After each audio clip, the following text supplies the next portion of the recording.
Kailash temple చెక్కడానికి హ్మ్. 65 సంవత్సరాలు పట్టింది. వాహ్!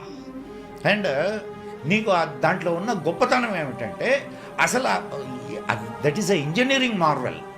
It's a engineering Marvel.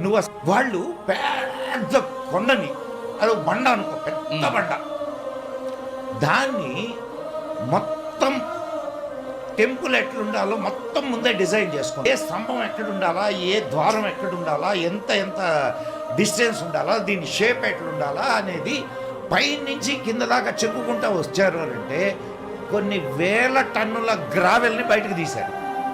దాన్ని చెక్కుతూ గూస్బంప్స్ వస్తున్నాయి నాకైతే. ధ్వంసం చేయడానికి ఔరంగజేబు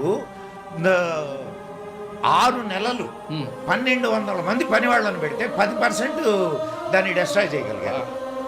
వాటిని డెస్ట్రాయ్ చేయాలని అనుకోవాలడం అది ఎంత. ఇటువంటి మార్వెల్స్కి మనం వారసులం. అది